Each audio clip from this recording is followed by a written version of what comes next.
Kuat lagi. Terima kasih juga saya ucapkan kepada pengurusi majlis kita, Cik Sandy.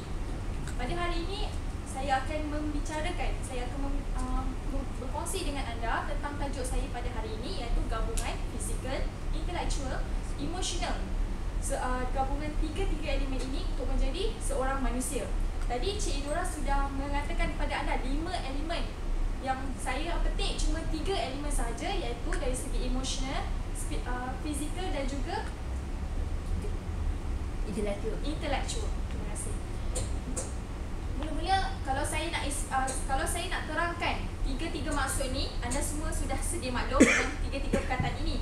Dan tiga elemen ini sangat penting dalam kehidupan kita, dan kalau kita dah pergi ke kebanyakan kursus, mereka akan selitkan elemen-elemen ini kerana elemen ini sedang hangat diperkatakan untuk sebagai seorang pelajar maupun sebagai seorang pekerja. Baiklah, saya akan mulakan dengan fizikal. Okay. Saya akan mulakan dengan memberi contoh bagaimana kita hendak menyihatkan tubuh badan kita dari segi fizikal. Okay, saya bagi contoh. Sudah pasti anda semua mengenali Michael Schumacher, kan? Okay. Michael Schumacher adalah seorang yang tidak dapat ditandingi di lintas sepang. Beliau sangat hebat di dalam memandu kereta yang berhad laju. Kalau anda ingin tahu apabila beliau ingin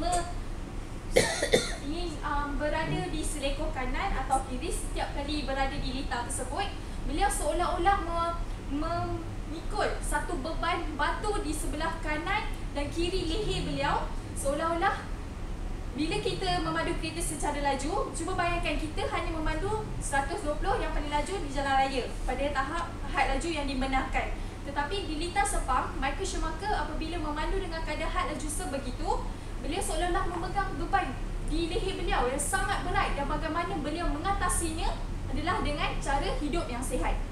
Beliau, kalau kita melihat sekarang ni, badan beliau sangat fit. Beliau dah tua, dah agak berumur, tapi beliau masih kacau. Beliau masih badan beliau sangat tegap Kalau nak dibandingkan dengan rakyat Malaysia pada umur begitu, dah seolah-olah berbadan dua.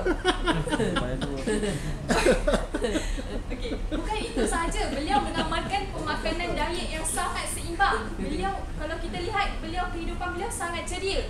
Tetapi pengorbanan yang beliau lakukan dari segi pemakanan, pengorbanan masa yang beliau lakukan, pergi bersenam setiap hari, menghabiskan berjam-jam masa di gym. Okey, itu dari segi itu dari segi fizikal. Bagaimana ia mengaitkan gabungan fizikal ini kepada emosional. Cuba bayangkan jika anda berasa marah sahaja pada satu hari. Apakah yang akan terjadi pada keadaan di sekeliling anda? Seolah-olah anda marah kepada seseorang, tetapi anda melepaskannya kepada orang di sekeliling anda. Dan cuba kita ambil Nico David sebagai seorang squash dalam bahasa Melayu.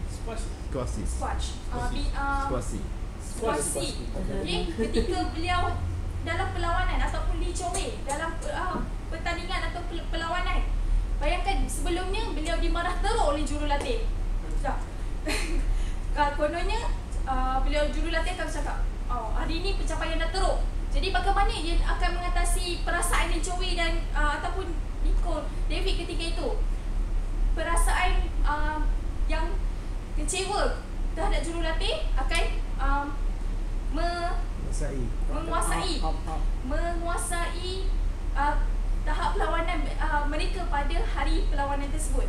Okey, kalau anda berada pada keadaan emosi yang stabil seperti saya sekarang, pasti anda dapat melalui hari-hari anda dengan ceria. Okay, saya tak kata kena gelak je sepanjang masa. Tidak. Tapi gelak itu ada batasnya. Kerana bila kita gelak sangat, orang kata kita akan menangis dalam satu hari. So perseimbangkan keadaan fizikal kita dan juga emosional kita, emosi kita. Okey, yang seterusnya intellectual. Intellectual ni kita sekarang ni pun sedang berada di majlis intelektual. Okey. Bagi saya bagusnya Kelab Pidato Perdana ini bukan sahaja melatih kita untuk bercakap, tetapi untuk melatih diri kita dalam berfikir, dalam menghuraikan kata-kata kita seperti yang Cik Arya tadi dan juga Syahlan yang mendapat tajuk spontan tadi. Kalau saya berada di tempat mereka pun saya pasti terkial-kial mencari topik. Okay? Tapi mereka dapat mengatasi dengan intelektual yang ada. Kenapa? Kerana mereka rajin membaca, kerana mereka suka mencari dan mengeksplorasikan diri mereka dengan ilmu-ilmu yang baru.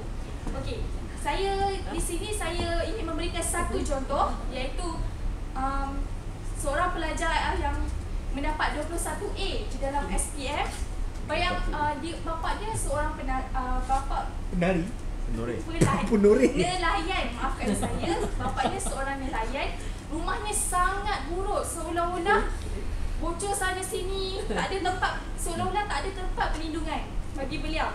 Tetapi pernahkah beliau mengatakan dalam diri beliau, oh bapa aku ni teruk, tak bagi hidup yang sempurna kan, macam mana aku nak belajar? Semua orang pergi tuition. Pernahkah beliau mengatakan sebegitu dalam hati beliau? Tidak, malah beliau bersyukur dengan apa yang ada dan beliau berazam dalam diri, aku akan ubah status keluarga aku satu hari nanti. Bukan saja status keluarga aku akan ubah cakap-cakap orang. Maksudnya orang cakap, oh dia ni tak akan berjaya duduk kat sini, tak ada duit nak tampung pembelajaran. So pelajar tadi dah mengambil emosi pelajar ini terkawal sebab dapat result, dapat keputusan yang sangat cemerlang di dalam SPM yang telah memecah rekod ketika itu 21A. Okay, jadi kita lihat sekarang ini gabungan tiga elemen ni sangat-sangat penting dalam kehidupan kita. Kalau kita tak amalkan sekarang, tak ada benda-benda yang cantik dalam kehidupan kita ni, maka apa tiga? Spiritual, physical, emotional dan juga intellectual. Kalau kita tak ada tiga elemen penting di dalam kehidupan kita, tak mungkin kita akan menjadi seorang yang berjaya, disegani dan dihormati ramai. Sekian, terima kasih.